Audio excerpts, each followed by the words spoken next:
Hi guys! Nagbabalat po tayo ng garlic. Alam naman po natin na ang garlic ay maganda para sa mayroong hypertension.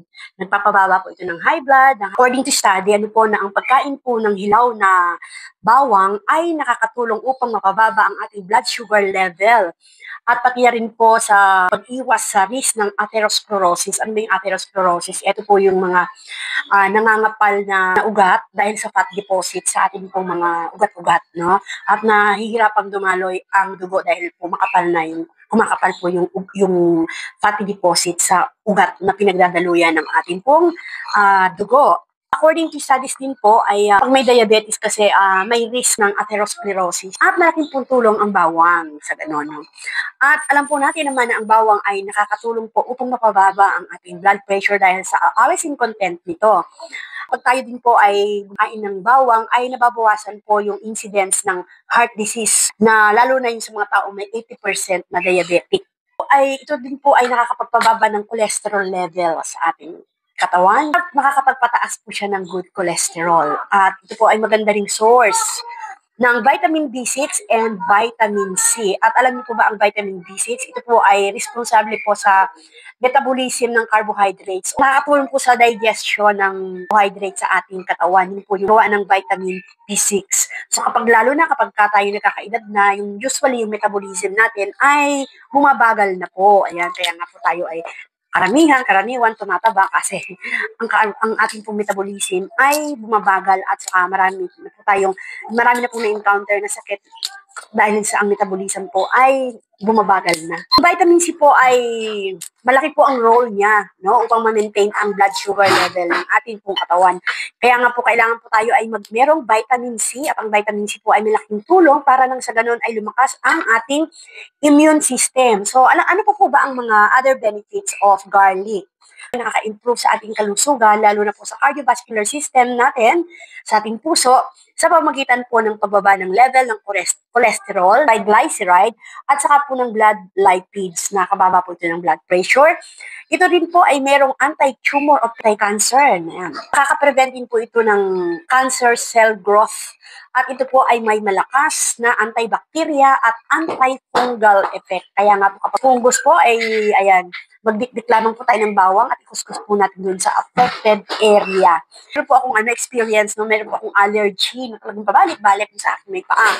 Ang ginawa ko po ay nagkuskus ako nito at yun po, pag kumakate, talagang kinukuskus ko.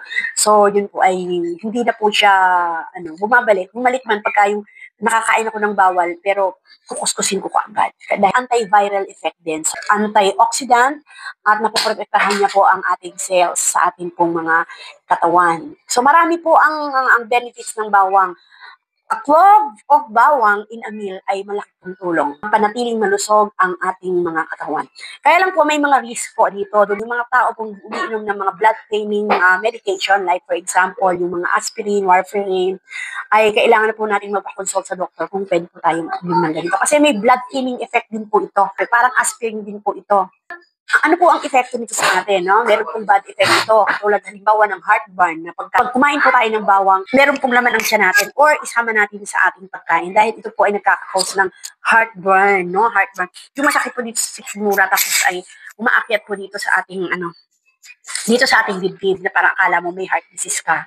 Or yung may mga acidity, yung may mga yung parang at saka yung po may mga nagsusuka at masusuka.